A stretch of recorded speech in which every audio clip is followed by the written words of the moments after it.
Picture this, a beautiful black woman sitting at a grand piano, her fingers dancing across the keys as tears stream down her face.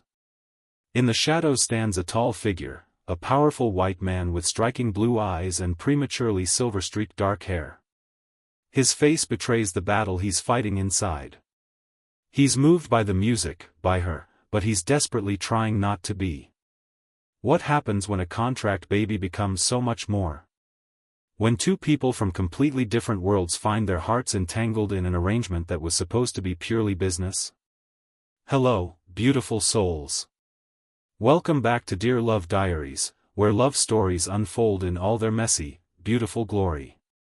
Today, I'm sharing a story that proves how love appears in the most unexpected places, between the most unlikely people, and under the most unusual circumstances. It reminds us that sometimes, the plans we make for our lives are just the universe's way of setting us up for something far more meaningful. Where are you watching from today? Let me know in the comments below. Dayton Osborne was the kind of man whose presence commanded attention the moment he walked into a room. At 38, he was the CEO of Osborne Innovations, a tech conglomerate valued at billions. His employees called him the Iceman behind his back, not just for his striking blue eyes or the distinguished silver streaks in his dark hair, but for the cold precision with which he made decisions. In the boardroom, he was legendary. Quarterly projections are unacceptable, he stated flatly, his deep voice silencing the room of executives. Restructure this division by Monday or find a company that accepts mediocrity. No emotion, no raising his voice, just calm, calculated words that carried the weight of absolute authority. What his employees didn't know was that Dayton had just received news that had shaken his perfectly ordered world. Earlier that week, sitting in Dr. Patel's office, he'd learned that his path to creating the Osborne legacy would be more complicated than expected. Mr. Osborne, based on your test results, natural conception would be challenging, Dr. Patel had explained gently. There are several options we can discuss. Dayton had simply nodded, absorbing the information like any other business obstacle. Provide me with the solution that has the highest rate of success with minimal complications. That evening, Vincent Takahashi, his childhood friend and company COO, offered an unexpected suggestion over whiskey in Dayton's minimalist penthouse. Have you considered surrogacy? Straightforward process, clear boundaries, minimal emotional complications. Vincent knew how to speak Dayton's language, practical, efficient, controlled. Dayton swirled the amber liquid in his glass. Find me the details. Success rates. Timelines. Legal framework. Across town, in a small but charming apartment in the artistic district, Kiara Miller's fingers trembled as she held a final notice of eviction. At 30, the gifted pianist had spent her savings on her grandmother's medical bills, leaving her struggling to keep afloat financially despite her extraordinary talent. Just one more month, she pleaded over the phone with her landlord. The new piano students are starting next week, and I've picked up extra lessons. The silence on the other end was deafening before the landlord's voice returned. You've got until the end of the month, Kiara. Not a day more. After hanging up, Kiara sat at her prized possession, a vintage upright piano that had belonged to her grandmother. It was the one thing she refused to sell, no matter how desperate things got. Her fingers found the keys automatically, playing a haunting melody that matched her mood. The next day at Rising Star Music Academy, where Kiara taught piano to children, her best friend Mia Jackson dropped by with coffee and concerned eyes. You look like you haven't slept, Mia said, watching Kiara guide a young student's hands over the keys. That's because I haven't, Kiara admitted after the student left. Unless you count falling asleep at the piano around 3 a.m. Remember my cousin's friend I told you about? The one who did surrogacy last year? Mia lowered her voice. She paid off her student loans and had enough left to put a down payment on a condo. Kiara's expressive eyes widened. Surrogacy? Carrying someone else's baby? Just think about it, Mia urged. 9 months for financial freedom. You could focus on your music without worrying about keeping the lights on. A week later, Kiara found herself in the gleaming lobby of Osborne Tower, feeling completely out of place among the sleek glass and steel. The receptionist eyed her natural hair and modest dress with barely concealed judgment before directing her to the top floor. Dayton Osborne's office was larger than Kiara's entire apartment. Floor-to-ceiling windows offered a breathtaking view of the city, but it was the man himself who commanded attention. He stood as she entered, tall and imposing in a perfectly tailored suit that probably cost more than 6 months of her rent. "Miss Miller." His greeting wasn't cold, exactly, but efficiently polite. No warmth, no unnecessary words. "Mr. Osborne." Kiara straightened her shoulders, determined not to be intimidated. "I appreciate your punctuality," he said, gesturing for her to sit. "I understand from the agency that you meet all the preliminary qualifications." Kiara nodded, trying to keep her hands from fidgeting in her lap. "Yes, I've completed all the required medical screenings." Dayton sat across from her, his gaze analytical as if she were a business proposal rather than a person. "I should be clear from the outset.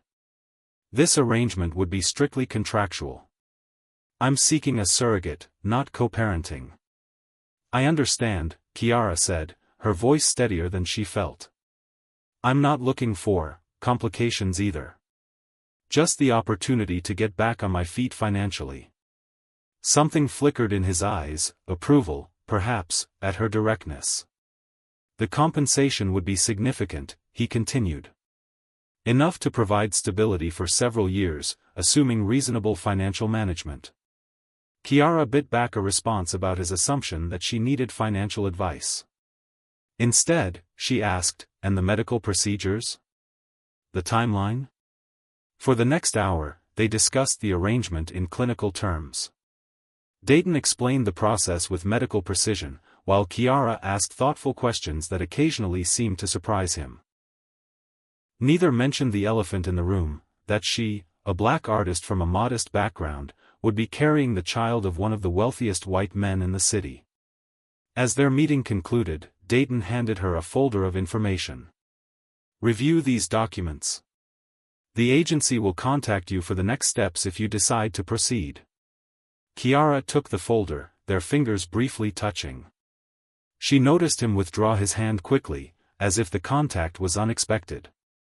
"Thank you for your time, Mr. Osborne," she said, rising to leave. "Miss Miller," he called as she reached the door. When she turned, his expression was unreadable. "May I ask what you would use the compensation for?" The question surprised her. "My grandmother believed I was meant to play on the world's greatest stages. Before she passed, I promised her I would try. This would give me the freedom to truly pursue that without." She gestured vaguely, "distractions." For a brief moment, something that might have been respect crossed his features. "I see. Good day, Miss Miller." Walking out of Osborne Tower, Kiara felt both hope and anxiety churning inside her. Could she really do this? Carry a stranger's child and then walk away? But then she thought of the eviction notice, of her dreams slipping further away each month, of her promise to her grandmother. "Whatever it takes," she whispered to herself as she stepped into the sunlight. If you've ever had to make a difficult decision for your future, hit that subscribe button. And let me know in the comments where you're watching from. Chapter 2. The Arrangement. 3 days later, Kiara sat in a conference room at Osborne Tower, flanked by an attorney Mia had helped her find, a recent law school graduate offering services at a reduced rate. Across the polished mahogany table sat Dayton, his own attorney, and a representative from the surrogacy agency. Dayton's attorney, a sharp-eyed woman in her 50s, slid a thick document across the table. "This is our standard surrogacy agreement with additional clauses specific to Mr. Osborne's requirements." Kiara's attorney, young, earnest, and clearly intimidated, picked up the contract. As he flipped through the pages, his eyebrows climbed higher. "These non-disclosure agreements are exceptionally comprehensive," he commented, looking up at Dayton's attorney. Mr. Osborne values his privacy, came the clipped response. Kiara leaned forward. May I see? Her attorney passed the document, and she began reading, her heart sinking as she processed the clinical language. Section 12.3, she read aloud, her voice growing tighter. Upon delivery of the child, surrogate agrees to immediately terminate all contact and communication with both child and intended parent, accepting only such communication as may be medically necessary as determined by attending physicians. She looked up at Dayton. This reads like I'm delivering a package, not a human being. Dayton met her gaze directly. The purpose of this arrangement is clear. You provide a gestational service, I provide compensation. Emotional entanglements would complicate what should be straightforward. Kiara felt her face flush. And this part about my public conduct during pregnancy? You want approval rights over my performances? My child's prenatal environment is my concern, Dayton stated. Excessive physical exertion, exposure to loud environments, inadequate rest, all could potentially impact development. I'm a pianist, Mr. Osborne, not a rock drummer. And carrying your child doesn't give you ownership of my body or my career for 9 months. A flicker of surprise crossed Dayton's face, as if he wasn't accustomed to being challenged. The room fell silent until Dayton's attorney cleared her throat. Perhaps we could modify the language regarding performances, she offered. Reasonable notification rather than approval? After 3 hours of negotiations that left Kiara mentally exhausted, she stood in the elevator heading down to the lobby, contract and signed. Her attorney looked pale. You're giving up a lot, he warned. Are you certain this is worth it? Kiara closed her eyes briefly. Next week I either sign this or pack my things. At least this way I keep Grandma's piano. She opened her eyes. But I'm not signing until they revise those ridiculous restrictions on my music. 2 days later, Kiara received the revised contract. The most restrictive clauses had been modified, though the post-birth separation terms remained firm. She signed it with a strange mixture of relief and dread, her signature an elegant contrast to Dayton's sharp, decisive scrawl. The medical process began immediately.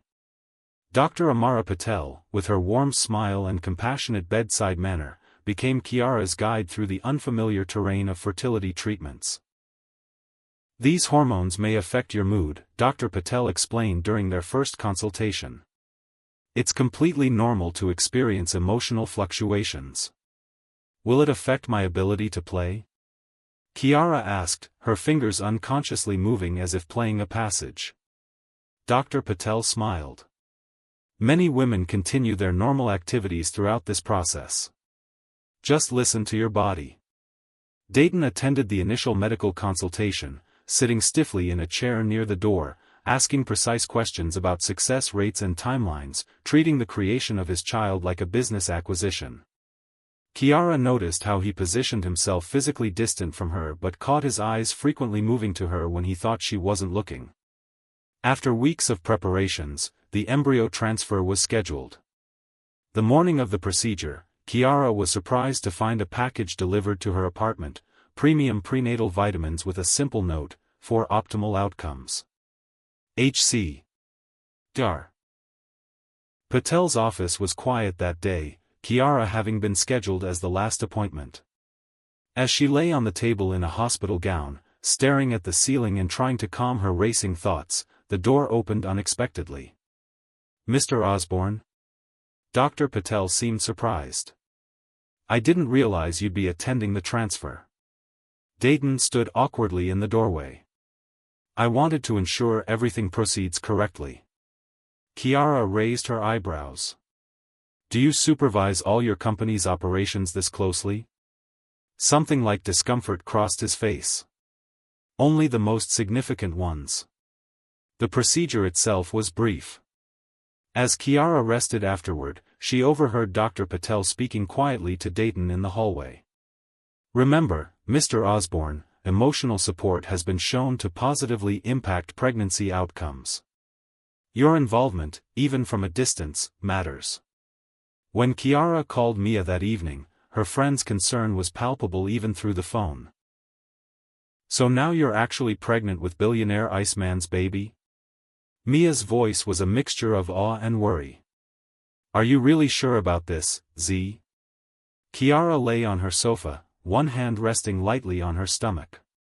"It's not confirmed yet. We'll know in 2 weeks. But you're going through with it.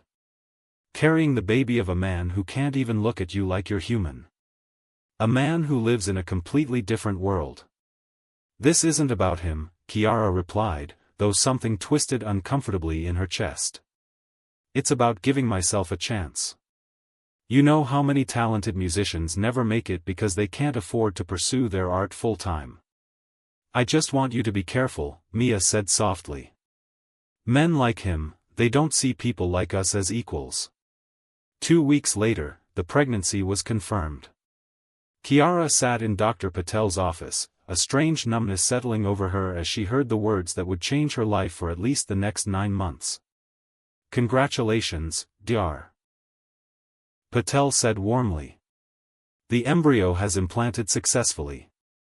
Within hours, Chiara received a message that her medical plan had been upgraded to the highest tier coverage.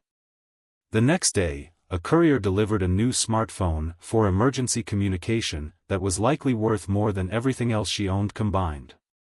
A week later, Chiara was startled by a knock on her apartment door. Opening it revealed Dayton Osborne himself, looking oddly out of place in the modest hallway of her building. "Mr. Osborne?" She unconsciously placed a hand over her still flat stomach. "Is something wrong? May I come in?" His gaze moved past her into the apartment, taking in the cramped space with a single sweep. Reluctantly, Chiara stepped aside. Dayton entered, his tall frame making the small apartment seem even smaller. His eyes immediately found the upright piano that took up much of the living area. "Your living conditions are inadequate," he stated without preamble. Chiara crossed her arms. "Excuse me? This building has documented issues with maintenance, including a mold citation last year. The neighborhood has a higher than average crime rate. The elevator was out of service when I arrived. Not everyone can afford a penthouse, Mr. Osborne." He turned to face her directly.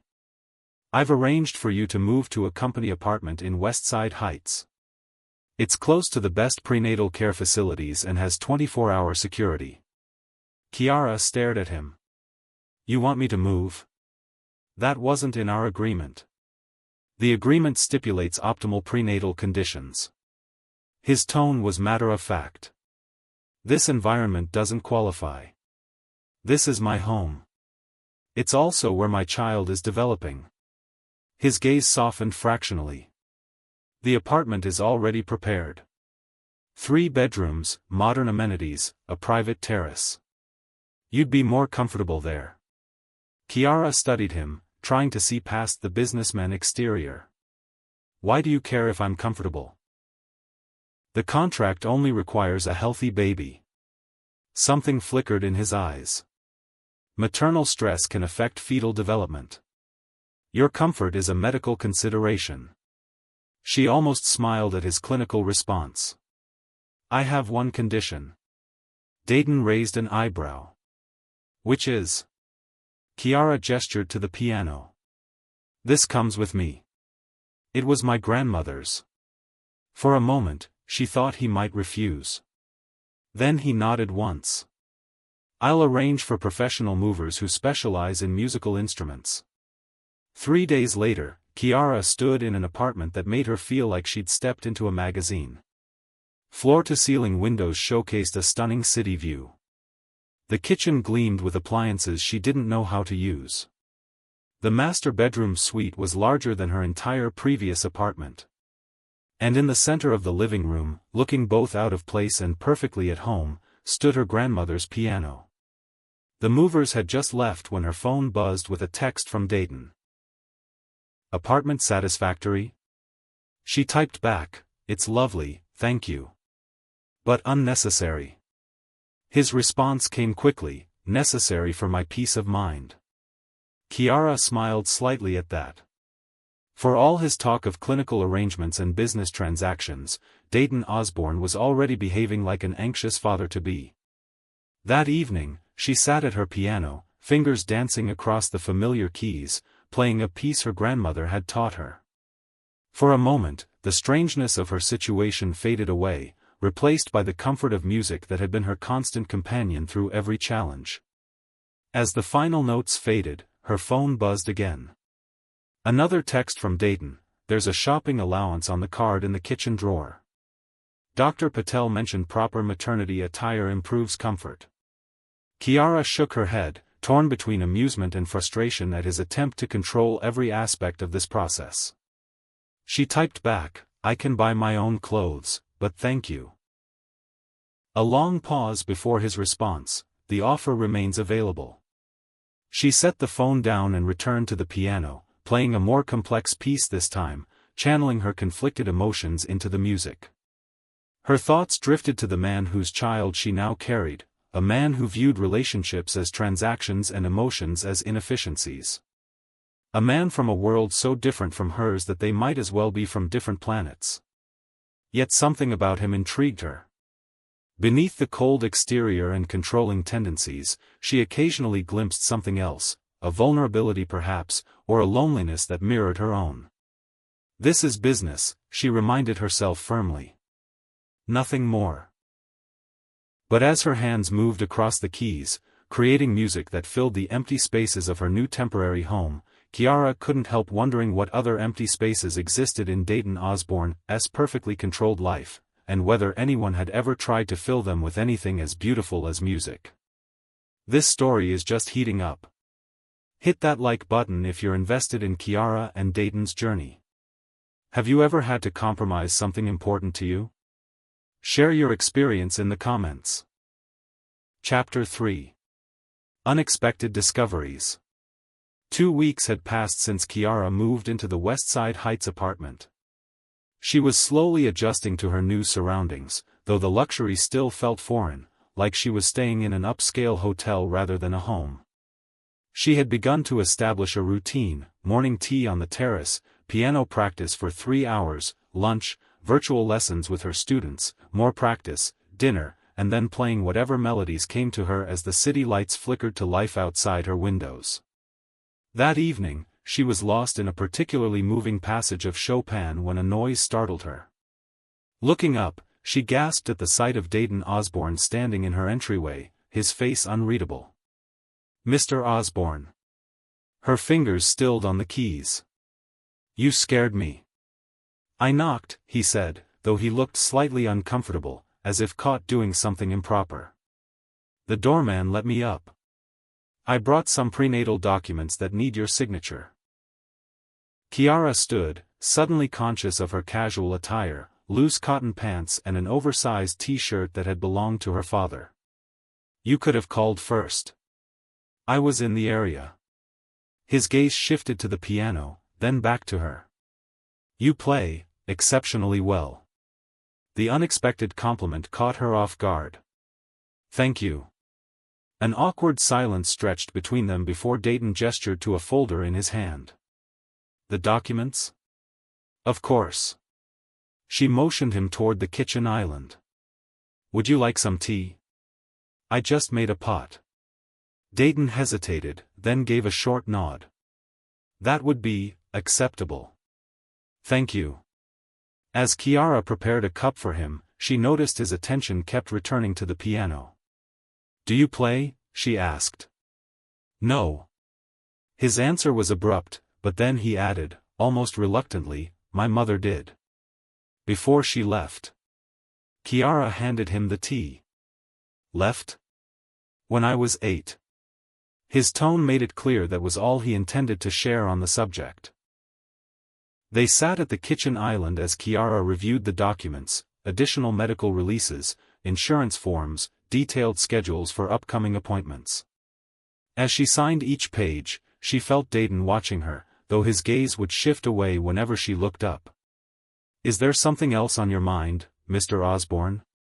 He seemed to consider his words carefully. "The piece you were playing. What was it?" Chopin's Nocturne in E-flat major, she replied. It's known for its dreamlike quality. Why do you ask? It reminded me. He stopped, then continued with visible effort. My mother played it the night before she left. Chiara watched as something raw and vulnerable flashed across his features before disappearing behind his usual composed mask. I'm sorry if it brought up painful memories. No need for apologies. It was surprising to hear it again after so many years. He cleared his throat. Does playing help with the pregnancy? The sudden change of subject was jarring, but Chiara decided not to press. I've read that music can be beneficial for fetal development. Some studies suggest babies can recognize melodies they heard in the womb. Interesting. He seemed genuinely intrigued. What kind of music would be most beneficial? Any music played with genuine emotion, Chiara said with a small smile. Babies don't care about technique or complexity, they respond to feeling. Dayton looked at her with an intensity that made her heart beat faster. Then our child is fortunate to have you as a surrogate. Before she could respond to this unexpected sentiment, he stood, gathering the signed documents. I should go. Thank you for the tea. At the door, he paused. Would you consider playing at a company function next week? We typically hire musicians for our quarterly investor meeting. The usual pianist is unavailable. Chiara raised an eyebrow. Is this a business request or a medical one for optimal prenatal conditions? A hint of what might have been amusement touched his lips.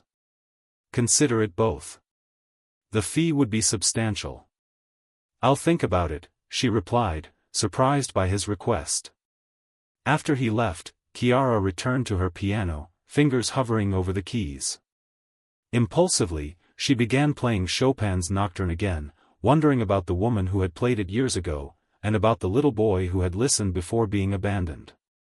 The company function was held in the grand ballroom of the city's most exclusive hotel. Chiara arrived early for sound check, wearing a flowing emerald dress that elegantly accommodated her barely visible pregnancy. The event coordinator guided her to a magnificent grand piano positioned on a small stage.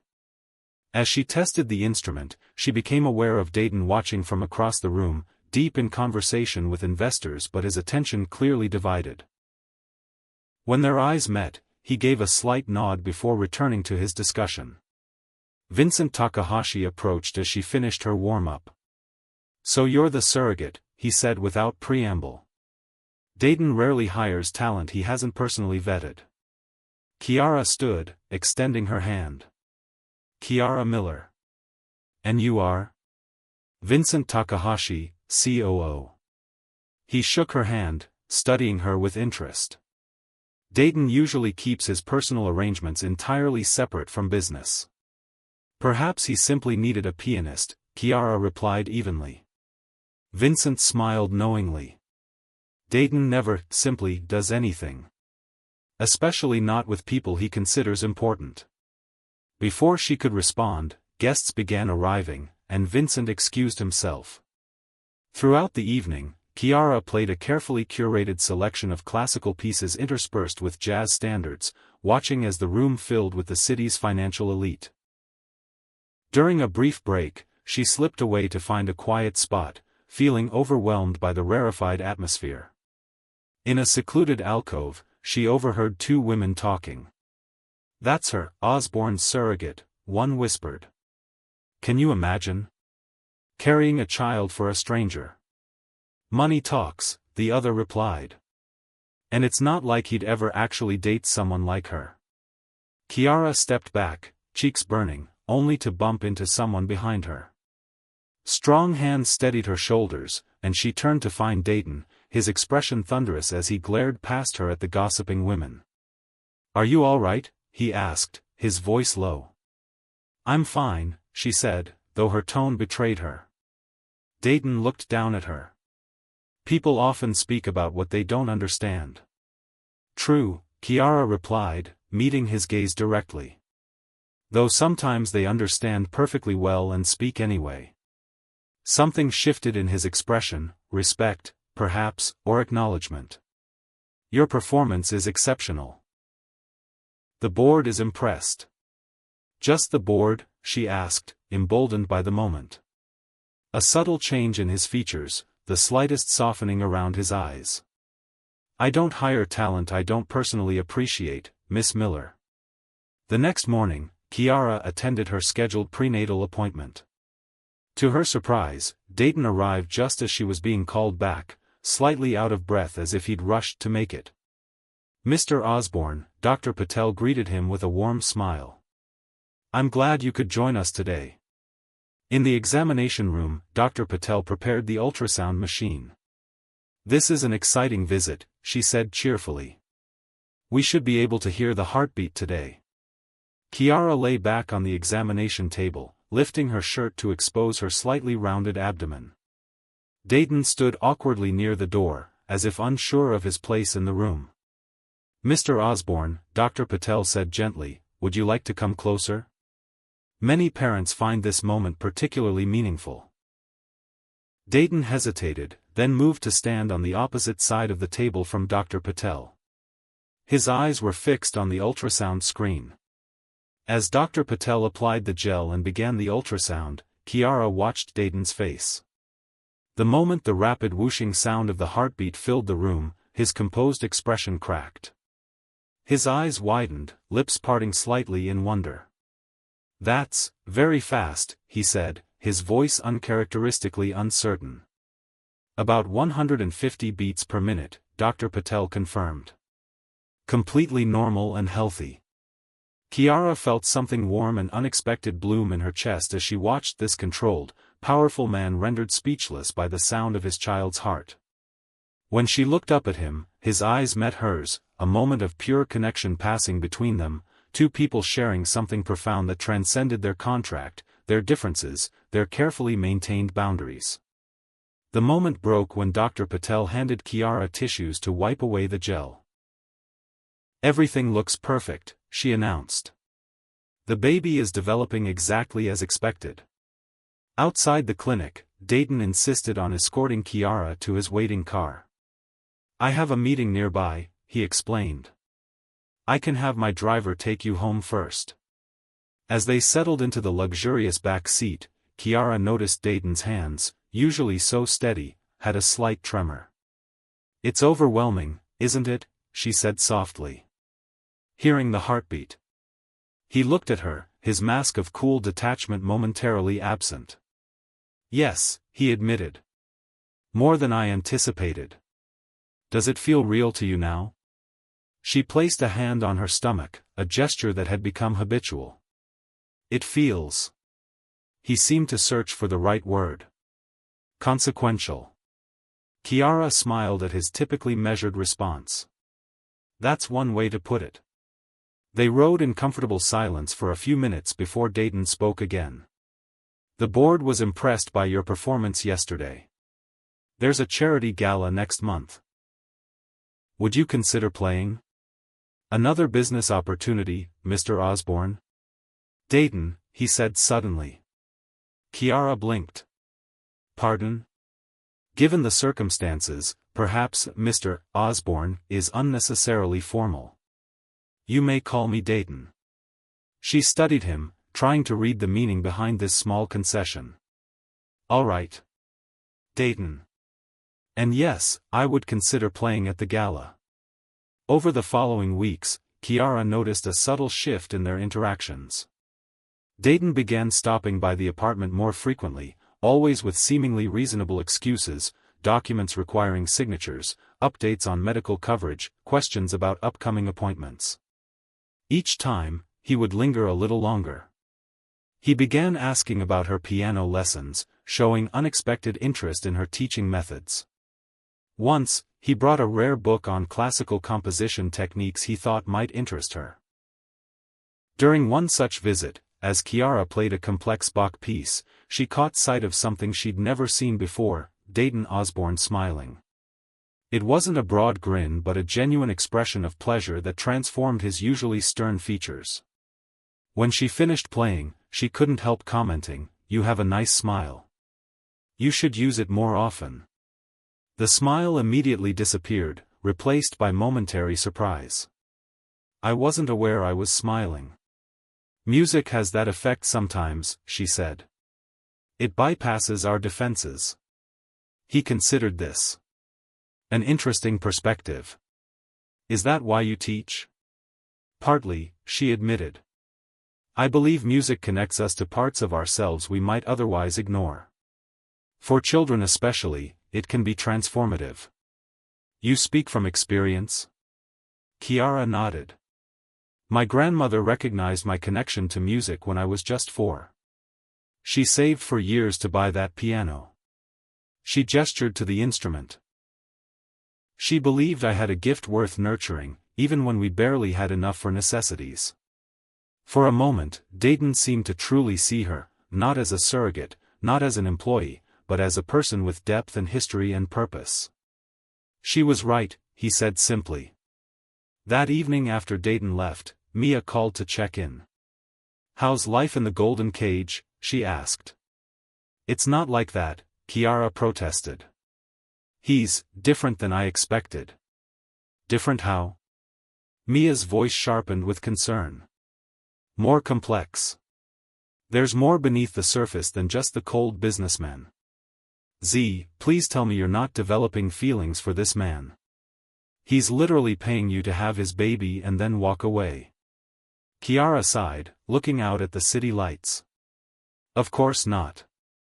I'm just saying he's not the one-dimensional villain we assumed. Men like him, they don't see girls like us as equals, Mia insisted.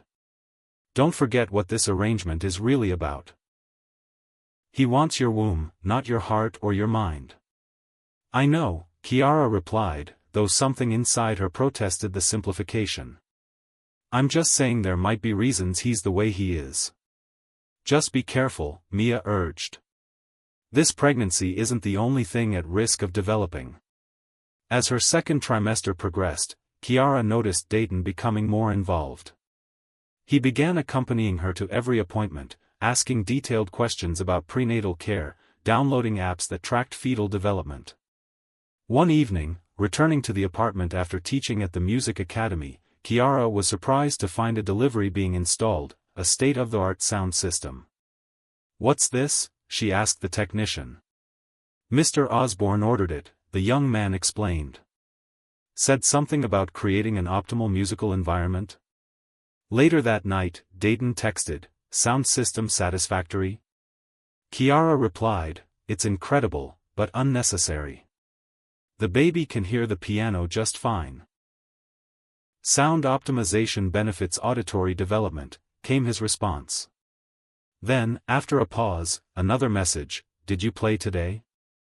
The simple question touched her unexpectedly. She typed back, Bach and some improvisation. The baby was quite active during the latter. Interesting. Perhaps a music critic already. Kiara smiled at his attempt at humor. She was beginning to see glimpses of a different man behind the controlled exterior, a man who might actually care about more than just the successful delivery of his genetic legacy. Is Dayton falling for Kiara or just the idea of his child? Drop your predictions in the comments. Don't forget to subscribe if you're enjoying this emotional journey. Chapter 4. Crumbling Walls. Kiara woke in the middle of the night, a sharp pain tightening across her abdomen. She sat up, breathing slowly, hoping it was nothing. When a second cramp followed, stronger than the first, fear gripped her heart. She reached for her phone, hesitating briefly before dialing Dayton's number. He answered on the second ring, his voice instantly alert despite the late hour. Kiara? What's wrong? I'm having pain, she managed, trying to keep her voice steady. It's probably nothing, but Dr. Patel said to report any cramping. I'm on my way, he said immediately. Have you called an ambulance? No, I don't think. Another cramp interrupted her, this one making her gasp. Call them now, Dayton instructed, his voice tight with concern. I'll meet you at the hospital. 20 minutes later, Kiara was being wheeled into the emergency department when she heard Dayton's voice at the entrance. He was arguing with the front desk staff. I need to be with her. I'm the father. Kiara was surprised by his choice of words, not, I'm the intended parent, or, I'm the client, but, I'm the father. Something about it comforted her despite her fear. As she was taken for an ultrasound, Dayton appeared at her side, slightly out of breath. His usual immaculate appearance was replaced by hastily donned clothes, his hair uncombed. For the first time, she saw him looking genuinely rattled. Are you all right? He asked, his eyes scanning her face. I think so, she said. Just scared. His hand moved toward hers, hovering uncertainly before making contact. His touch was warm and surprisingly gentle. The best specialists are being called in. How did you manage that at 2 a.m.? A hint of his usual confidence returned. Being Dayton Osborne has its advantages. Vincent called as they waited for the doctor. Kiara could hear his voice through the phone. Dayton, we have the Singapore investors on standby. They've been waiting for 30 minutes. Cancel it, Dayton replied without hesitation. Cancel? This call has been scheduled for months.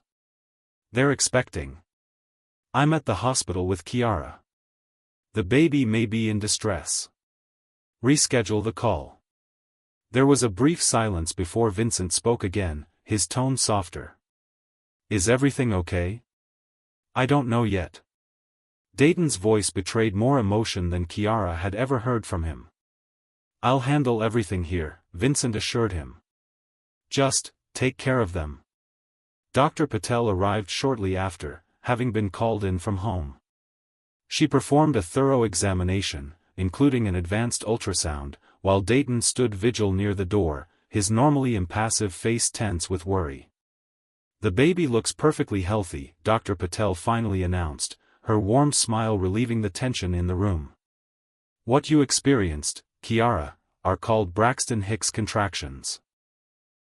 They're essentially practice contractions and quite common, though they can be alarming when severe. Kiara closed her eyes briefly in relief. So nothing's wrong? Nothing's wrong, Dr. Patel confirmed. But I am concerned about your stress levels. Your blood pressure is elevated, and you mentioned you've been practicing piano for up to 6 hours daily? My students have recitals coming up, Kiara explained. And I've been preparing for an audition at Melody Hall. Dr. Patel nodded sympathetically. While music itself is beneficial, physical strain and stress are not. I'm recommending reduced activity and more rest for the next few weeks, just to be safe. Dayton, who had been silent until now, stepped forward. What's the best environment for her recovery? Comfortable, low-stress surroundings, Dr. Patel replied. Regular monitoring would be ideal, at least for the next week. I can arrange for private nursing care, Dayton offered immediately. That won't be necessary, Kiara protested. I just need to rest more. Dr. Patel smiled at both of them. Let's compromise. No private nurses, but perhaps someone checking in regularly? And absolutely no 6-hour practice sessions, Kiara. After being discharged with instructions to rest, Kiara found herself in Dayton's car once again. The sun was just beginning to rise, casting golden light across the city.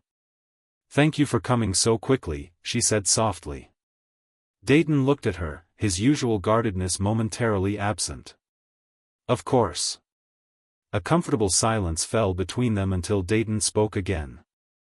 The apartment isn't suitable. Kiara sighed. Not this again. The apartment is beautiful. It's not about aesthetics. It's about practicality. If something had happened and you couldn't reach your phone. I appreciate your concern, but I can take care of myself. This isn't just about you anymore. His voice was gentle but firm. Kiara was too exhausted to argue. What are you suggesting? Move into my penthouse. Temporarily, he added quickly.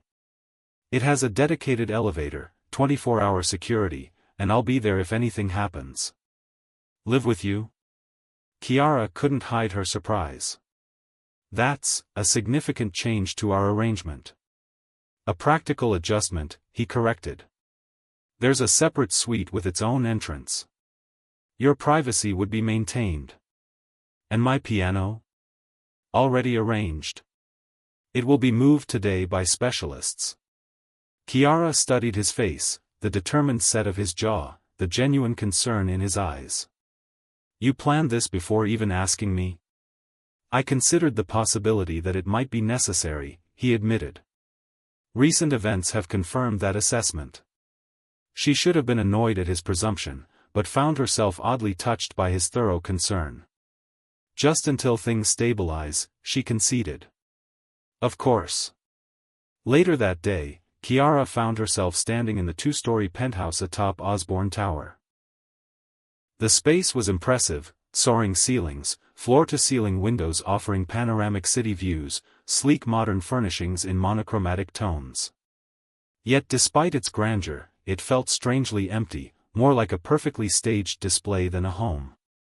Her piano had already been delivered and placed in the main living area, its warm wooden presence standing in stark contrast to the minimalist surroundings. Somehow, the sight of it made her throat tighten with emotion. Your suite is this way, Dayton said, guiding her down a hallway. He opened double doors to reveal a beautifully appointed space with its own sitting area, bedroom, and bathroom. I had it prepared while you were being discharged. It's lovely, she acknowledged, though the pristine neutrality of it made her miss the character of her own apartment. I'm rarely home before 9, Dayton explained, standing awkwardly in the doorway. The kitchen is fully stocked. There's a housekeeper who comes daily, but she can adjust to your preferences. Thank you. Kiara sat on the edge of the bed, suddenly feeling the exhaustion of the night's events. Dayton hesitated, then added, I've cleared my schedule to work from home today. In case you need anything. The unexpected thoughtfulness of this gesture wasn't lost on her. You didn't have to do that. I wanted to. Those three simple words hung in the air between them, weightier than they should have been. The first few days of cohabitation were a study in careful navigation. Kiara kept to her suite during the early morning hours when Dayton prepared for work. He rarely returned before she had retreated for the evening. When they did encounter each other, their interactions were polite but measured, both acutely aware of boundaries being tested. On the fourth night, Kiara couldn't sleep. At 2 a.m., she ventured into the main living area, drawn to her piano. In the moonlit room, she began to play softly, a gentle nocturne that matched the quiet darkness. She was so absorbed in the music that she didn't notice Dayton's appearance until he spoke. Why did you choose that piece? He asked, standing in the shadows of the hallway. Kiara's hands stilled on the keys. I'm sorry if I woke you. I was working.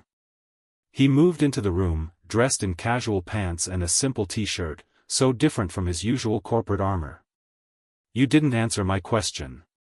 It's a piece my grandmother taught me, she explained. She always said it was music for the quiet hours when the soul speaks most honestly. Dayton approached the piano, his expression thoughtful. She sounds like a remarkable woman. She was. Kiara smiled at the memory. She raised me after my parents died. She worked 3 jobs to keep me in piano lessons because she believed music was my gift to the world. She was right. Dayton's voice was soft. Do you ever sleep? Kiara asked, changing the subject. I've noticed lights under your office door at all hours.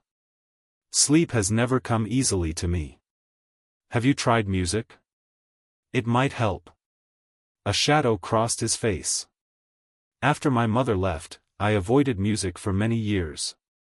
It reminded me of things I preferred to forget. Kiara felt a surge of compassion for the boy he had been. And now? Now. He hesitated. Now I find myself drawn to it again.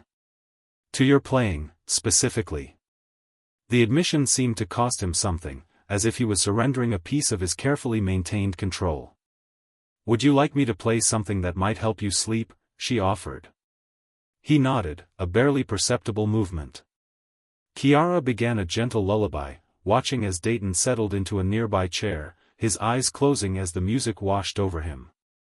As the days passed, a routine gradually emerged. Kiara would prepare breakfast, leaving a portion for Dayton before he emerged from his office where he often worked until dawn. In the evenings, she would play the piano while he sat nearby, ostensibly reviewing documents but increasingly just listening. They began sharing occasional meals, conversations gradually extending beyond medical updates and practical arrangements. Kiara learned about Dayton's childhood in the sprawling Osborne estate, raised by a distant father after his mother's abandonment. Dayton discovered Kiara's journey from a gifted child in a struggling neighborhood to a scholarship student at the prestigious Eastman School of Music, until her grandmother's illness forced her to leave to provide care. One evening, as they sat on the terrace watching the sunset paint the sky in vivid colors, Dayton surprised her with a question. "Are you happy, Kiara?" She considered the unexpected query. "Right now?" "Yes, in many ways. Though I still worry about what comes after." "After the birth?" She nodded. "I've put my career on hold. I'm not sure what returning to it will look like." "You're extraordinarily talented," he said with uncharacteristic warmth. "Your career will resume. I'm certain of it." "And this?" She gestured vaguely between them. "Whatever this is becoming?" Dayton's expression grew guarded. "Our arrangement has clear parameters. Parameters that we've been blurring for weeks now," she pointed out gently. "I'm not just a surrogate to you anymore, am I? And you're not just a client to me. What are you suggesting?" His voice had a forced neutrality that told her he was retreating. "I'm not suggesting anything," Kiara replied carefully. "I'm just acknowledging reality. We're living together, sharing meals, conversations. There's a connection forming whether it's in the contract or not." Dayton stood abruptly. "I should review the Singapore proposal before tomorrow's call." As he walked away, Kiara sighed. 2 steps forward, 1 step back, that seemed to be their pattern. Every time they approached something genuine, Dayton withdrew behind his walls. Yet each time, those walls seemed a little less impenetrable than before. What neither of them realized was that the most challenging test of their evolving relationship was just around the corner. Chapter 5. The Misunderstanding. A week later, Kiara was returning from a checkup with Dr. Patel, feeling uplifted by the positive report. At 5 months pregnant, she was experiencing what Dr. Patel called the golden period. Her energy had returned, the early discomforts had faded, and the baby was developing perfectly. As the private elevator opened directly into the penthouse, she heard voices from Dayton's office, the door left uncharacteristically ajar. She recognized Vincent's distinctive cadence alongside Dayton's more measured tones. "You've changed the entire design of the nursery 3 times, Vincent was saying, amusement evident in his voice. "This doesn't seem like the dispassionate approach you initially planned." "I'm ensuring optimal conditions," Dayton replied, though his tone lacked its usual conviction. "And having her move in? Working from home twice a week? Taking personal calls during board meetings when she texts?" Vincent laughed softly. "Just admit it, you care about her, not just the baby." Kiara froze in the hallway, knowing she should announce her presence but unable to move.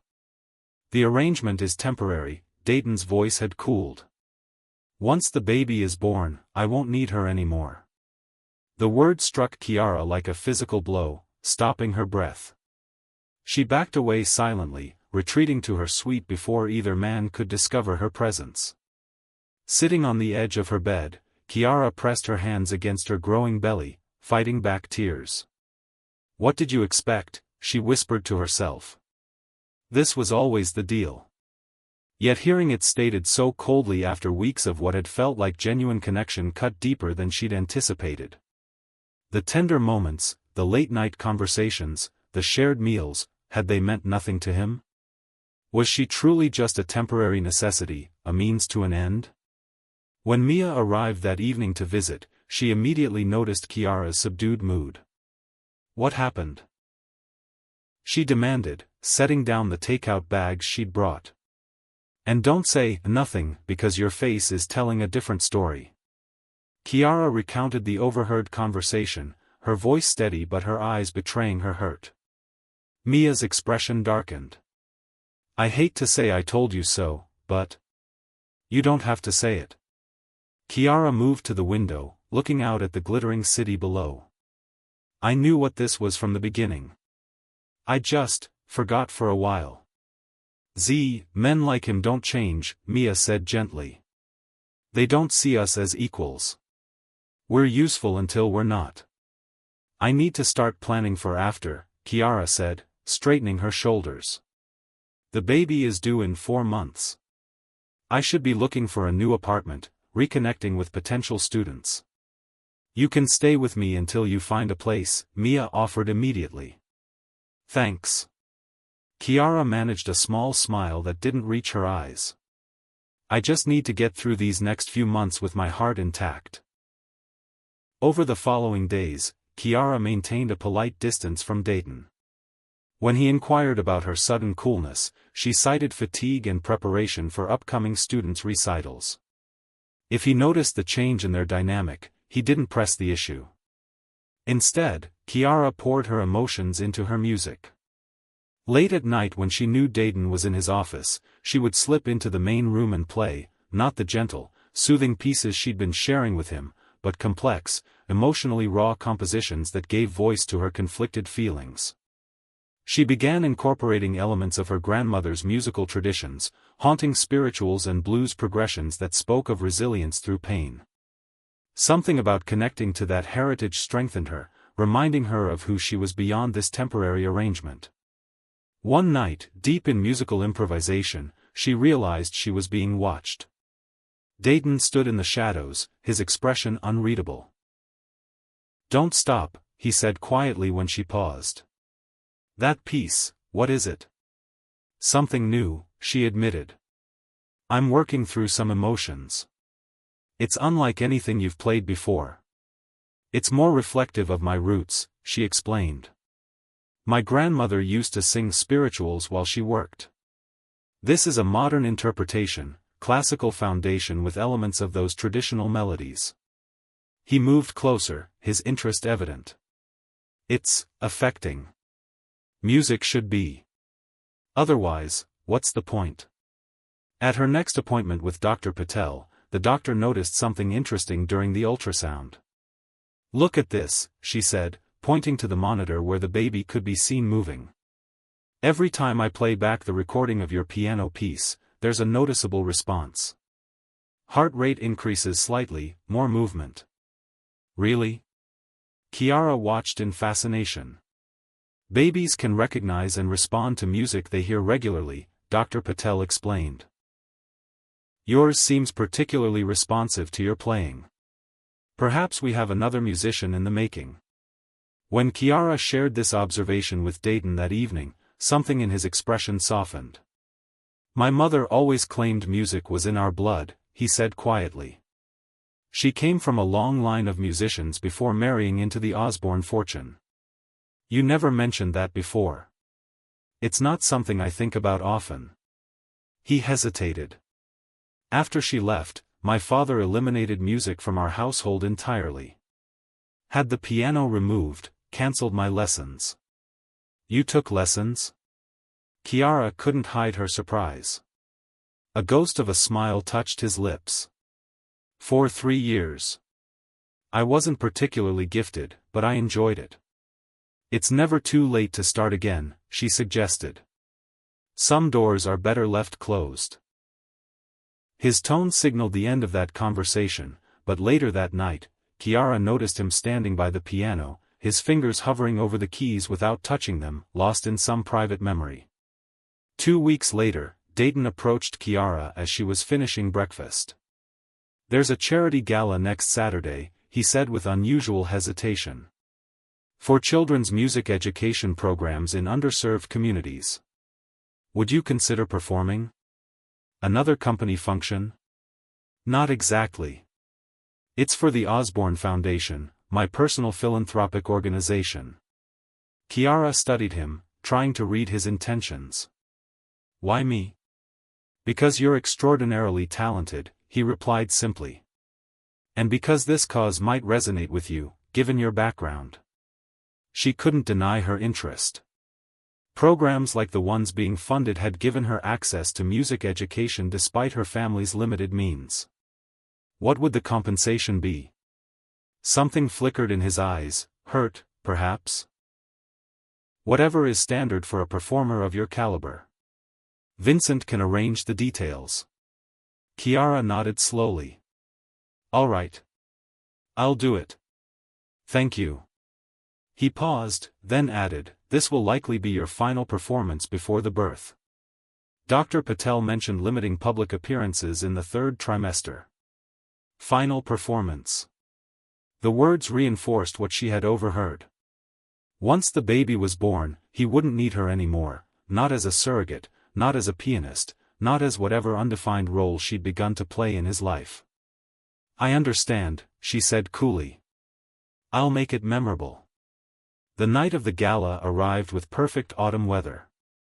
The venue was the grand ballroom of the historical Sinclair Hotel, transformed into an elegant wonderland with crystal chandeliers and arrangements of white orchids. In her suite at the penthouse, Kiara studied her reflection. Her maternity gown was a masterpiece in midnight blue, the empire waist gracefully accommodating her growing belly while the delicate beadwork caught the light with every movement. Her natural hair was styled in an elegant updo adorned with small crystal pins. As she applied her lipstick, she reminded herself of her plan. After tonight's performance, she would use the fee to secure a small apartment. She'd already begun quietly reconnecting with former students and colleagues, laying the groundwork for her return to independent life. Dayton was waiting by the elevator when she emerged. He stilled at the sight of her, his usual composure slipping for a moment. You look. He seemed to search for the right word. Radiant. Thank you. She noticed he was wearing a midnight blue tie that perfectly matched her dress. Coordinated outfits? Vincent's suggestion, he admitted. Something about visual cohesion for the foundation's leadership and performers. The ride to the venue was quiet, each lost in their own thoughts. When they arrived, Dayton helped her from the car, his hand warm and steady at the small of her back. The gesture felt both intimate and temporary, causing a bittersweet ache in her chest. Inside, Kiara couldn't help noticing the glances and whispers that followed them. Unlike the company function where she had been clearly positioned as hired entertainment, tonight's dynamic was more ambiguous. Walking alongside Dayton, wearing a gown that coordinated with his tuxedo, visibly pregnant, she understood the assumptions being made. As they moved through the crowd, she also noticed the subtle shifts in how she was treated compared to the predominantly white, wealthy attendees. Some spoke to her with exaggerated politeness, others seemed to look through her entirely, addressing only Dayton.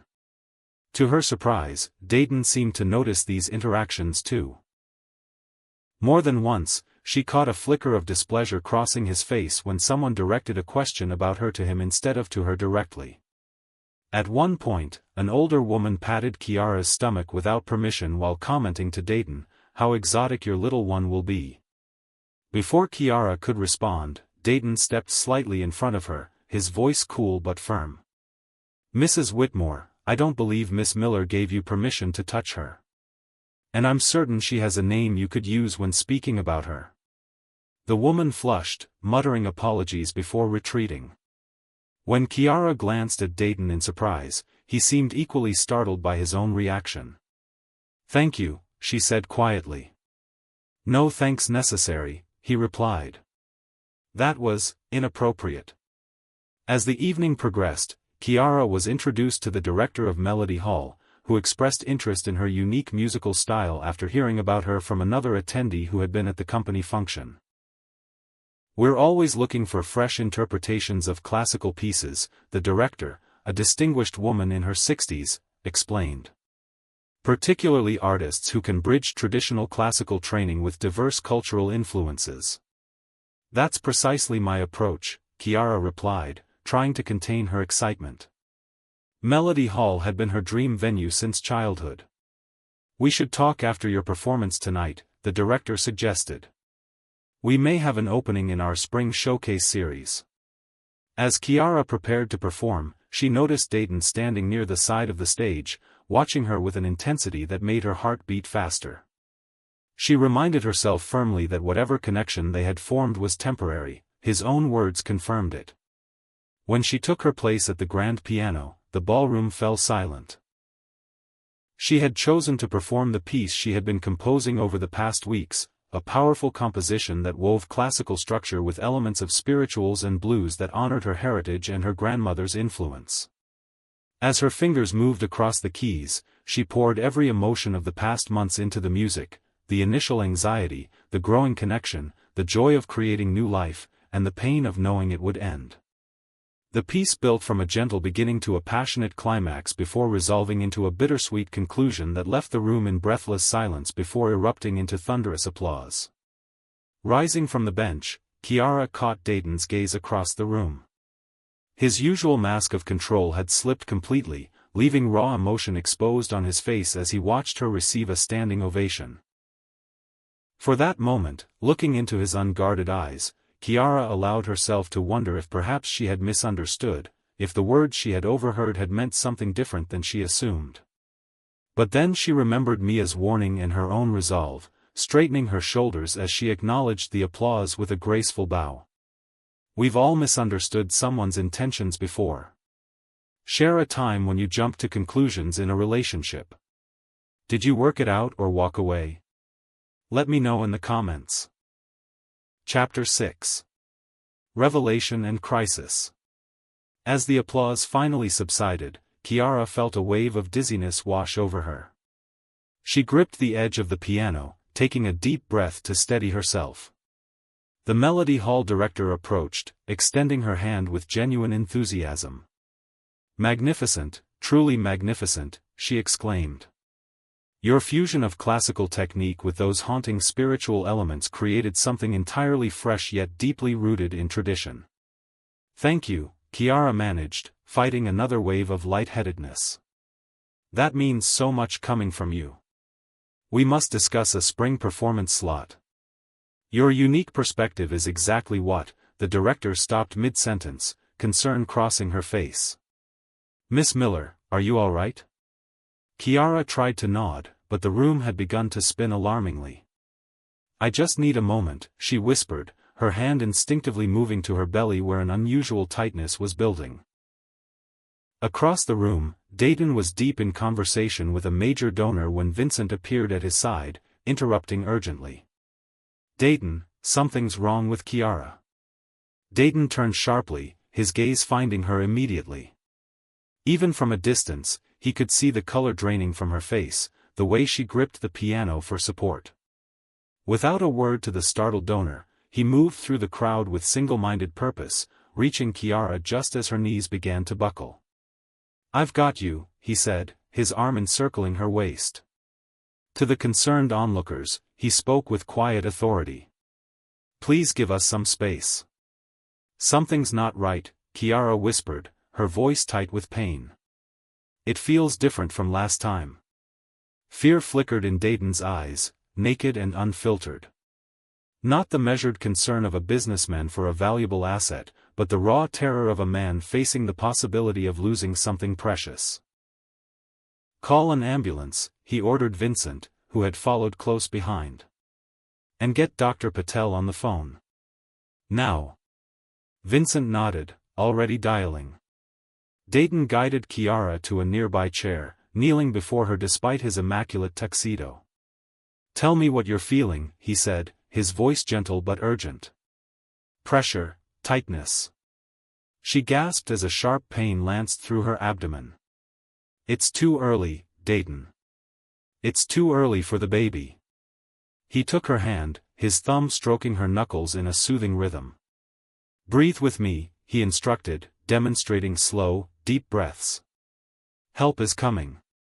Everything will be all right. His calm demeanor belied the fear coursing through him. In that moment, nothing else mattered, not the room full of influential people watching the scene unfold, not the millions in potential donations, not even the carefully constructed walls he'd built around his heart. As the paramedics arrived, Dayton refused to leave Kiara's side, helping her onto the stretcher, still holding her hand. "I'm coming with you," he stated, not a request but a declaration. In the ambulance, as the paramedics worked around them, Kiara watched Dayton's face. The mask had fallen completely, leaving only raw emotion, fear, yes, but something deeper too, something that looked remarkably like love. "I'm sorry about your event," she managed between carefully controlled breaths. He looked at her in disbelief. "The event doesn't matter. You matter. Both of you." At the hospital, the emergency team moved with practiced efficiency. A nurse approached Dayton as they prepared to take Kiara for evaluation. "Sir, if you could wait in the family area, we'll update you when." "No." His voice was quiet but immovable. "I'm staying with her." The nurse glanced between them uncertainly. "Are you the husband?" Before Dayton could answer, another nurse intervened. "He's the father," she said, recognizing Dayton from the previous emergency room visit. "Let him stay." In the examination room, monitors were quickly attached, and 4 inserted. Dayton stood beside the bed, his face tense as he watched the medical team work. When Dr. Patel rushed in, still in evening attire from an event of her own, his relief was palpable. "Preterm labor," one of the residents informed her. "Contractions 4 minutes apart." Dr. Patel moved to Kiara's side. "I'm here now," she said reassuringly. "Let's see what's happening." As she examined Kiara, her expression grew serious. "We need to stop these contractions. At 22 weeks, the baby's lungs aren't developed enough for delivery." Kiara's eyes widened in fear. "Will the baby be okay?" "We're going to do everything possible," Dr. Patel promised. "I'm ordering medication to stop the contractions and steroids to help the baby's lungs develop more quickly, just in case." One of the nurses approached with forms. "We need consent for the medications. There are potential risks to both mother and child." Dayton started to reach for the clipboard, then stopped, looking at Kiara. "This is your decision," he said quietly. "Whatever you choose, I'll support." Vincent arrived as Kiara was being moved to the maternity unit, medication already flowing through her to halt the contractions. He found Dayton in the hallway, speaking intently with Dr. Patel. "How serious is it?" Vincent asked as the doctor departed. "The next 24 hours are critical," Dayton replied, his voice rough with emotion. "If the contractions don't stop." He couldn't finish the sentence. Vincent studied his friend's face. "I've known you since we were 10 years old, and I've never seen you like this." Dayton ran a hand through his disheveled hair. "Like what?" "Terrified. And not just for the baby." Vincent placed a hand on Dayton's shoulder. "You care about her." "Of course I care about her," Dayton snapped. "She's carrying my child." "That's not what I mean, and you know it." Vincent's voice was gentle but insistent. "This isn't just about the surrogacy anymore, is it?"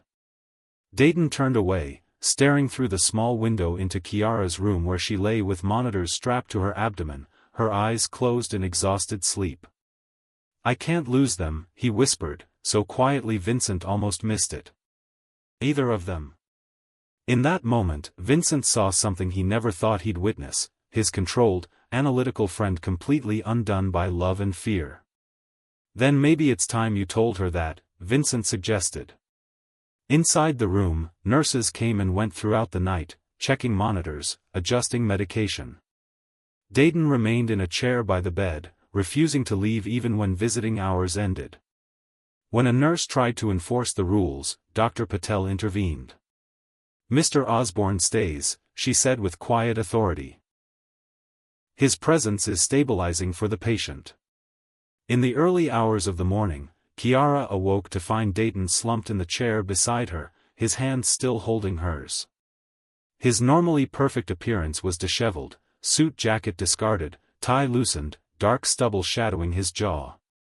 She studied his face, noting the worry lines that hadn't been there before. As if sensing her gaze, Dayton stirred, his eyes opening to meet hers. Relief washed over his features. "You're awake," he said, straightening immediately. "How are you feeling?" "Better," she replied, her free hand resting on her belly. "The tightness is gone." "Is the baby?" "Stable," he assured her. "Dr. Patel says the medications are working. The contractions have stopped." Kiara nodded, unexpected tears filling her eyes. Dayton's brow furrowed with concern. "What is it? Are you in pain?" "No," she whispered. I was so afraid." Without hesitation, Dayton moved to sit on the edge of the bed, his hand still holding hers. "So was I." The admission hung between them, weightier than it should have been for two people bound only by contract. The door opened as Vincent entered, carrying 2 coffee cups. He paused, taking in the intimate tableau before him. "I see you're awake," he said to Kiara with genuine warmth. "You gave us quite a scare." "Us?" Kiara questioned, her eyes moving between the two men. Vincent handed a coffee to Dayton. "I've never seen him like this before. He wouldn't leave your side for a second." Dayton shot Vincent a warning look, but his friend continued undeterred. "You know, in 20 years of friendship, I've watched Dayton walk away from board meetings, international deals, even his own father's funeral without losing his composure. But last night..." Vincent shook his head. "Last night I saw him truly afraid for the first time." "Vincent," Dayton's voice held a note of caution. "No, he needs to hear this," Kiara interjected, her eyes fixed on Dayton. "I thought I was just the vessel, the surrogate. Last week I overheard you telling Vincent that once the baby is born, you wouldn't need me anymore." Dayton's expression shifted to one of confusion, then understanding. "That's not..." "Let me finish," she said firmly. "I've been preparing myself to walk away after the birth because that was our agreement. But last night, when you stayed with me, when you deferred to my decisions about the medical treatment, it felt like something had changed." Dr. Patel entered, interrupting the tense moment. She reviewed Kiara's charts, nodding with satisfaction. "The contractions have stopped completely, and your cervix remains closed. This is excellent news." She looked between them. "However, we're not out of danger yet. Kiara will need complete bed rest for at least 2 weeks, followed by severely restricted activity for the remainder of the pregnancy."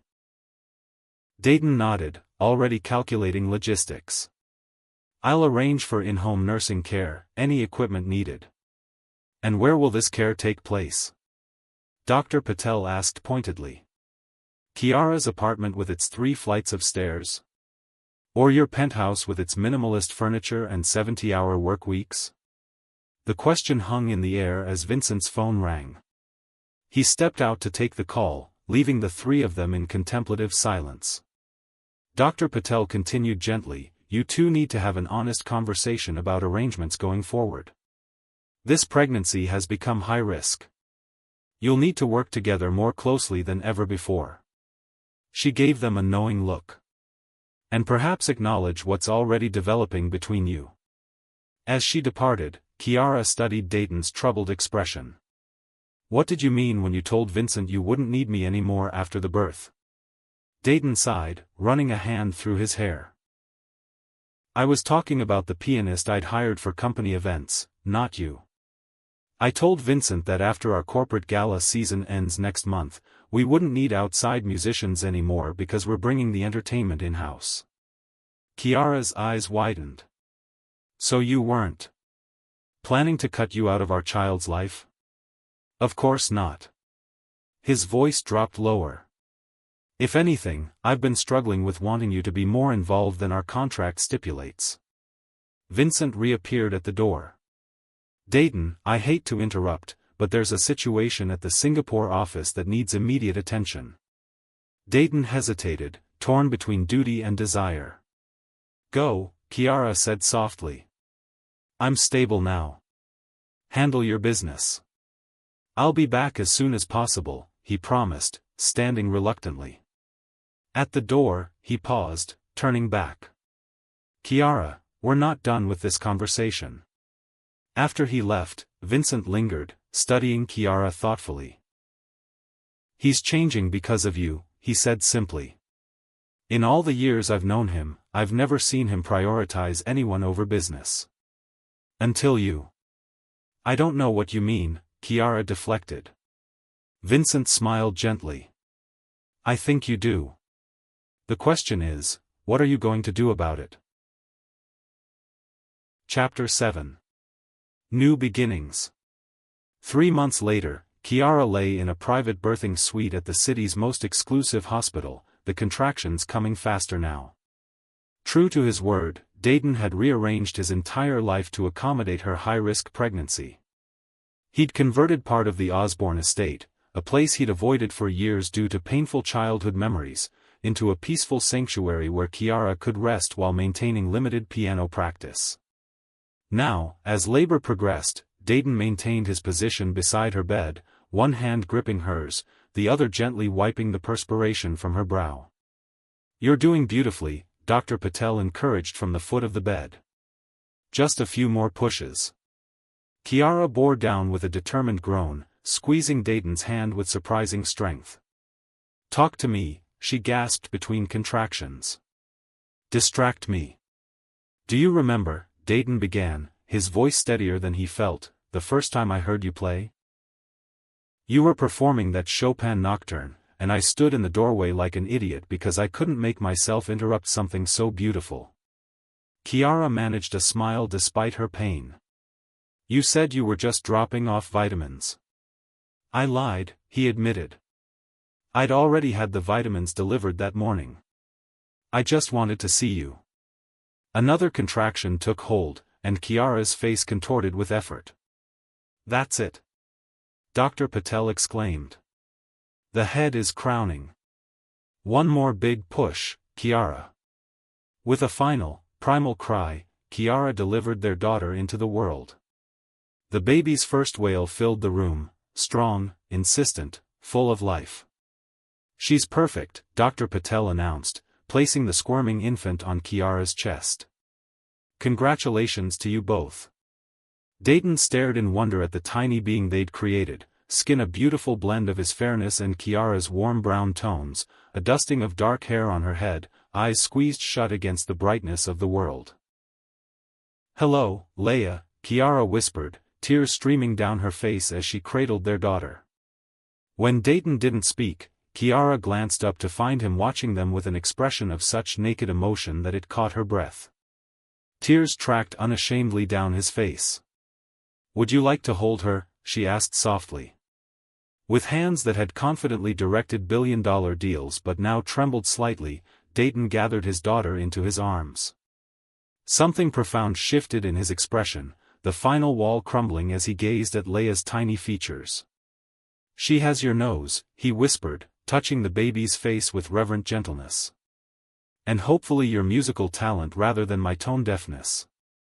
Mr. Osborne, the nurse interrupted gently. We need your signature on the birth certificate. For the name?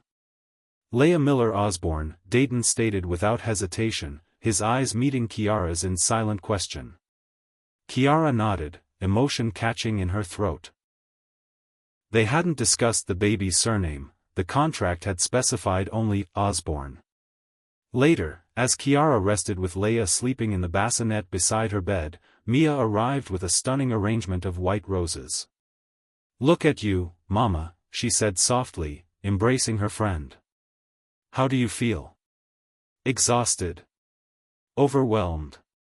Completely in love, Kiara admitted, her eyes drifting to her daughter. Mia followed her gaze, smiling. She's gorgeous. Then, lowering her voice, "And how are things with the CEO? Vincent told me he hasn't left the hospital once." "Complicated," Kiara sighed. "The contract ends with the birth. I'm supposed to move back to my apartment next week." "Is that what you want?" Mia asked, studying her friend carefully. Before Kiara could answer, Dayton returned with a tablet in hand, his expression troubled. "I need to show you something," he said to Kiara, nodding acknowledgement to Mia. "The Melody Hall director sent this over." He turned the tablet to reveal an entertainment news site with the headline, "Tech Billionaire's Secret Baby with Struggling Musician, Cross-Air-Born 2 Surrogate." Beneath it was a photograph of Dayton rushing Kiara into the hospital 3 days earlier, his protective stance unmistakable. "I'm so sorry," he said quietly. "Someone at the hospital must have leaked it." Kiara stared at the screen, stomach sinking. "They're calling me the surrogate." "I've already instructed legal to demand a retraction," Dayton assured her. "But I wanted you to see it first." Mia caught Kiara's expression and touched her shoulder gently. "I'll give you two some privacy. Call me later, okay?" After Mia left, silence stretched between them. "It's accurate, though, isn't it?" Kiara finally said, her voice carefully neutral. "According to our contract, that's exactly what I am." "Is that all you want to be?" Dayton asked, setting the tablet aside. "Because I've been thinking a lot about that contract lately." "Have you?" "I have." He moved closer, sitting carefully on the edge of her bed. "Specifically about how much I want to tear it up." 2 weeks later, Kiara sat in the sunlit music room of the Osborne estate, Leia sleeping peacefully in a bassinet beside the piano. Her fingers moved gently over the keys, playing a lullaby she'd composed during the long months of bed rest. Through the large windows, she could see the estate gardens beginning to bloom with early spring flowers. The past 14 days had been a blur of newborn care, recovery, and avoiding discussions about the future. Dayton had been present but distant, spending long hours in his study on video calls, materializing for Leia's feedings with a tenderness that made Kiara's heart ache. They existed in a limbo neither seemed willing to break. The melody under her fingers shifted unconsciously to something melancholy. The piece she'd composed for the gala performance, the night everything had changed. "That's beautiful," Dayton's voice came from the doorway. "But sad." Kiara's hand stilled on the keys. "I didn't hear you come in. I finished my calls early." He approached cautiously, glancing at the sleeping baby. "How is she?" "Perfect. She just ate and should sleep for another hour at least." Dayton nodded, hesitating before sitting beside her on the piano bench. "I received a call from Jonathan Hayes at Melody Hall. He wanted to confirm whether you'll be accepting their offer for the spring concert series." Kiara looked up in surprise. "They still want me? Even after the tabloid stories?" "They specifically want you because of them. Your performance video from the gala has gone viral. Hayes says they've had unprecedented interest. I don't know if I can commit to that. Leia will only be a few months old, and I'm still figuring out what happens next." She studied his profile. "The contract period ends tomorrow." Dayton was silent for a long moment, his fingers absently tracing the edge of a piano key. "I've been avoiding this conversation because I'm afraid of your answer." "What's the question?" she asked softly. Instead of responding directly, he reached into his pocket and withdrew a small velvet box, setting it on the piano. Kiara stared at it, her heart hammering. "Dayton. Before you say anything," he interrupted, "I need you to know I'm not proposing." "Not yet."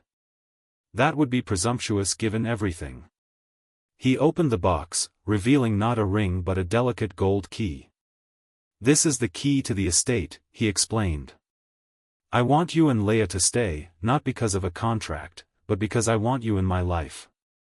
In whatever capacity you're comfortable with." Kiara touched the key hesitantly. "There are so many complications." We come from completely different worlds. I know. But these past months. He struggled to find the words, uncharacteristically uncertain. You've changed everything, Kiara. How I see the world, how I see myself. Before you, I was just accumulating wealth and power without purpose. Now I understand what matters. And what's that? She whispered.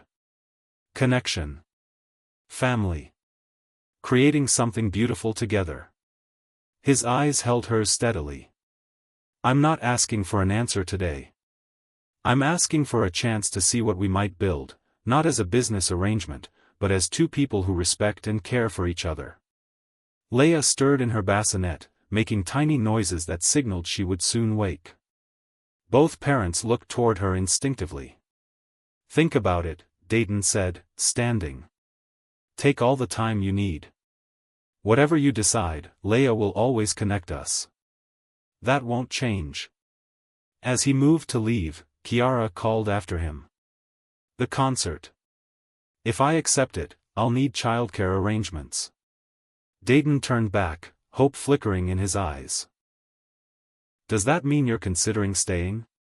It means I'm not ready to walk away, she answered truthfully. Not from Leia's father. Not from the man who held my hand through 17 hours of labor and cried when he held his daughter for the first time. A genuine smile spread across Dayton's face, transforming his features. I'll make any arrangements you need. Your career matters, it's part of who you are. And what about Osborne Innovations? You can't run a global company from this estate forever. Actually, he said, I've been rethinking that too. Vincent has been handling more operational decisions lately. He's good at it, better than me in many ways. You're considering stepping back? Kiara asked, surprised. Redefining my role, Dayton clarified. Life's too short to miss Leia's first steps because I'm in a boardroom on another continent. With that, he left Kiara to process everything, the golden key gleaming on the piano like a promise. 4 months later, Kiara stood in the wings of Melody Hall, listening to the host introduce her to the sold-out crowd. Her gown, a deep blue creation that complemented her complexion perfectly, had been designed to highlight her postpartum curves rather than hide them. You look stunning, Mia said beside her, squeezing her hand. Are you ready? Kiara nodded, taking a deep breath. As I'll ever be. And how's our little princess doing with Daddy? Mia asked with a knowing smile. Probably being thoroughly spoiled, Kiara laughed softly. He brought her favorite stuffed elephant and enough supplies for a week, even though we're only 30 minutes from home. The word home no longer felt strange when referring to the Osborne estate. Over the past months, it had truly become that, a place where music filled the once silent halls, where corporate meetings sometimes included a sleeping infant, where two people from different worlds were carefully building something new together. Ladies and gentlemen, the announcer's voice boomed, Melody Hall is proud to present, in her debut headline performance, the extraordinary Miss Kiara Miller. The audience erupted in applause as Kiara walked onto the stage, acknowledging them with a graceful nod before taking her seat at the gleaming grand piano. In the front row, she spotted Dayton with Leia in his arms, the baby wearing tiny noise-canceling headphones that made her heart melt. For the next hour, Kiara transported the audience through a journey of original compositions, pieces that told the story of her grandmother's legacy, her own struggles, and the unexpected joy she'd found in the past year.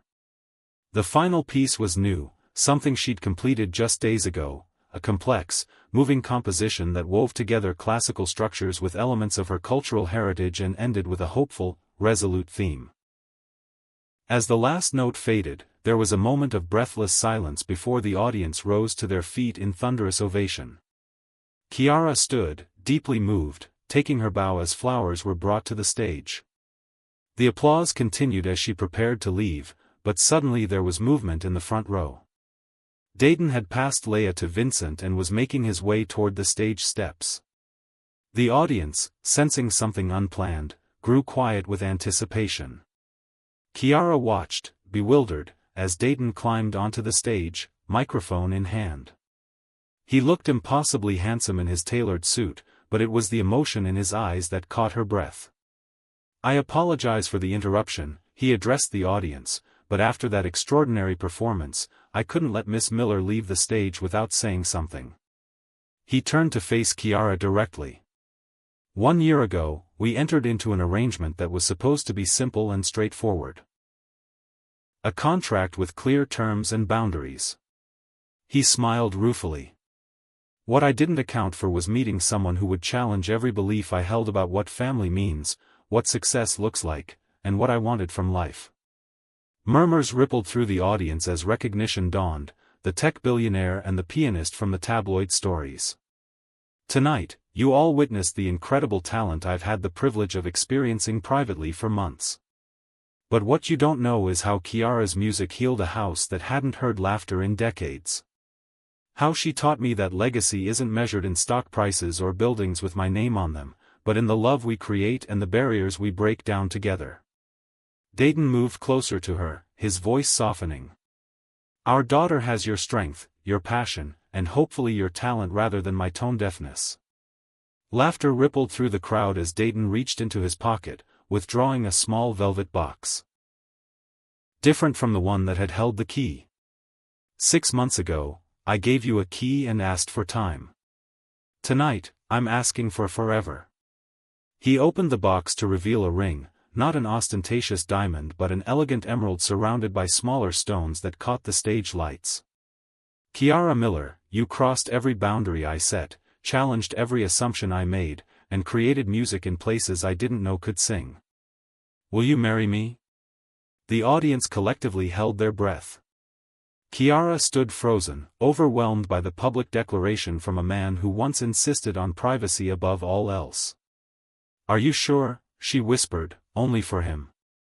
"I've never been more certain of anything," he replied, equally quiet before adding more loudly, "I know our differences won't magically disappear.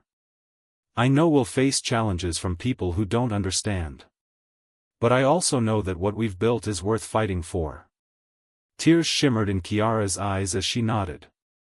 "Yes," she said simply. The hall erupted in cheers as Dayton slipped the emerald onto her finger and gathered her into an embrace. In the front row, Vincent held Leia up so she could see her parents, the baby's curious eyes taking in the lights and sounds of a moment she was too young to understand but would hear about for years to come. Chapter 8. Epilogue. Spring sunlight flooded the music room at Osborne Estate, gleaming off the polished surface of the grand piano that had replaced Kiara's grandmother's upright, now displayed prominently in the entry hall as a testament to her legacy. Family photos adorned walls that had once held only austere portraits of Osborne ancestors, Leia's first birthday, Dayton and Kiara's intimate wedding in the estate gardens, Kiara's sold-out international tour. Da-da-da-da. Leia babbled enthusiastically, her small hands patting the piano keys as she sat on Dayton's lap. At 18 months, she was a perfect blend of her parents, Dayton's blue eyes set in a face with Kiara's delicate features, her skin a beautiful golden brown, her dark curls springing in every direction. "That's right, princess," Dayton encouraged, bouncing her gently. "Just like Mama." From the doorway, Kiara watched them, heart full. The changes in Dayton still amazed her sometimes. The tender father who read bedtime stories with different voices for each character was almost unrecognizable as the stern CEO who had first presented her with a surrogacy contract. "Are my 2 favorite people ready for lunch?" she asked, entering the room. Leia squealed with delight, reaching for her mother. "Mama. Piano." "Yes, we hear you playing piano," Kiara laughed, lifting her daughter into her arms. "You'll be composing symphonies before you know it." Dayton stood, stretching. "How was your meeting with the conservatory board?" "Productive. They've approved the scholarship program for underprivileged music students," Kiara replied, satisfaction evident in her voice. "The first recipients will start this fall." "That's wonderful," Dayton said, genuine pride in his expression. "The Kiara Miller Scholarship Fund has a nice ring to it."